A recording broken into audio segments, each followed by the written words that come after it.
Palakpakan po natin ang agent ng bayan. Nandito na din, J.M. Morales!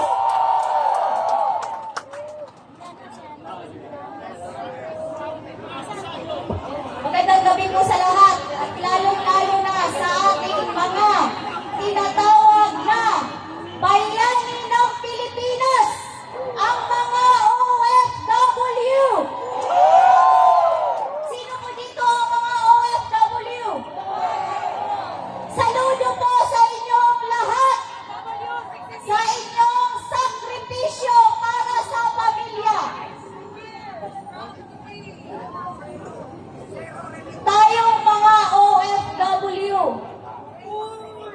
ang hiling lang po namin, maayos na gobyerno, katulad ng mga bansa kung saan kami nagtatrabaho.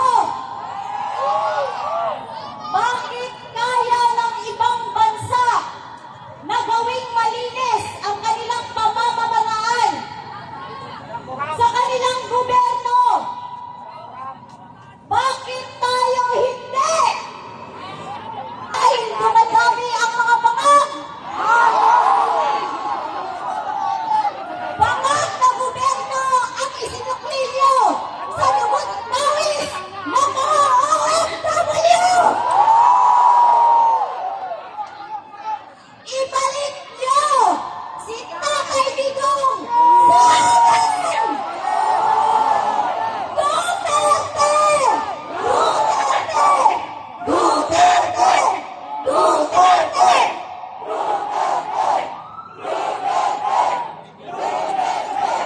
Bring him home! Bring him home! Bring him home!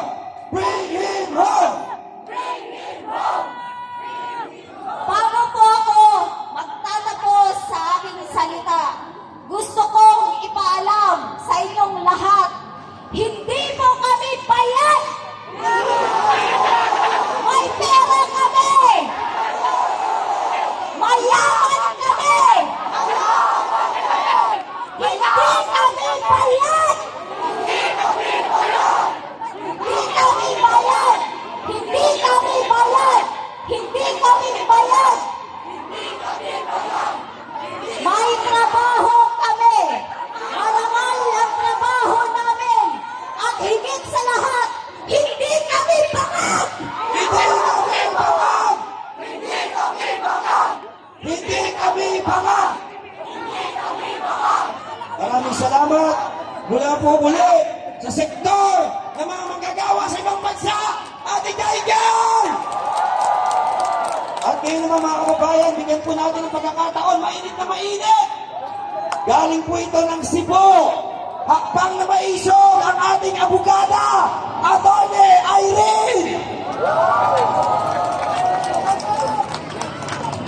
May gabi eh. May gabi. Inside taga Cebu din eh. Inside dugo ni Lapu-Lapu. Inside dugo ni Leon Pilat. Daguhoy. Ama sa inside dugo Bisaya. Mabuhay ang Bisaya. Nanganhig yun ang hakbang ng maisong dinhi. Kaya usahay mahuna-hunaan bitaw gitnamo. Basig kami ang nakaingon sa amuang kalagot sa among nahanap mag-English na lang. English na lang, oh. Andito kami here ngayong gabi dahil minsan ang hakbang ng Maisog Cebu na pumapasok sa isip namin, di ba kaya dahil sa indignation rally namin at sa noise caravan namin, napukaw yung inggit ng gobyernong ito sa isang tao na lubos na minamahal ng taong bayan na hanggang ngayon ang pangalan niya, we still keep shouting Duterte, Duterte. So yun ang aming napapaisip kami na baka fault namin lahat ito kung bakit nainggit sila at kinidnap nila yung tatay natin. Alam naman siguro niyo po, mga ma'am at mga sir, civilian authority is sovereign. Sovereignty resides in the people, and all government authority is in us, no? Sa ating civilian population. Kaya nga tayo ay democratic at republican na estado. Ibig sabihin, majority wins, pero ang majority nag-exercise ng ating will through the representative sa ating mga ahente. Sino ba ang ahente ng gobyerno natin? Yung mga ini-elect natin.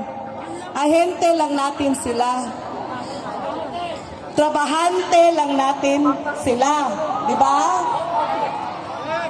Dapat sana ang trabahante susunod kung ano yung gusto ng principal ng taong bayan, correct? Dapat susunod! Ginusto niyo ba na mag-sign sila ng impeachment against Vico Inday? Ginusto niyo ba? Tinanong ba nila kayo? Ginusto niyo ba na kinuna ng pondo ang PhilHealth? Nag-ask ba sila ng permission na, kunin namin a few $100 million or billion pesos from the PhilHealth Fund so that kung magkasakit man kayo, baka hindi na kakasya yung pera ng bayan. Did they ask permission? Anong ginagawa natin sa mga ahente o trabahante na nagbibitray sa atin? Diba? Karapatan natin sesantihin. Matipayan na lang kami. So, yun lang ang gusto ko sana ipaabot. Dahil tayo ang prinsipal, dahil nandito sa atin ang authority ng gobyernong ito, kung pwede na natin ibigay yung authority sa ating mga hinahalal, yung mga elected officials natin, pwede din natin kunin ang mandato. Kunin ang mandato at ipapa sa ating kamay. And that is what we want to remind our men in uniform. When the time comes that the people of the Philippines withdraw their support from their elected officials, who will you choose? Sino ang pipiliin nyo? Utang ng loob, piliin nyo ang bayan. Piliin nyo ang Pilipino. Please choose us. If you protect us, we will protect you. Yun lang po. Salamat. Maraming salamat, Atty. At ngayon naman, bago po natin pagsalitain ang susunod na magsasalita, nais ko pong bigyan ng pagkilala ang lahat ng mga organisasyon nandito kasama natin ngayon. Palakpakan po natin ang OFW Global Movement. Palakpakan po natin ang Filipino Guerrilla Forces. Palakpakan din po natin ang Inday Sara Cares. Palakpakan natin ang Labor Power Movement. At ganun din, palakpakan po natin ang hakbang na may isa Pilipinas.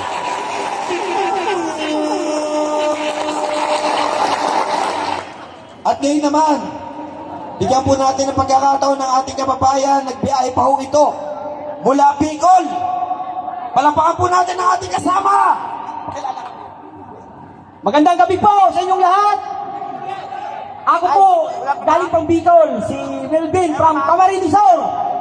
Ako po ay pumunta dito para mag-isa. At gusto kong maipabot sa administrasyon ang kailangan natin, ang hustisya.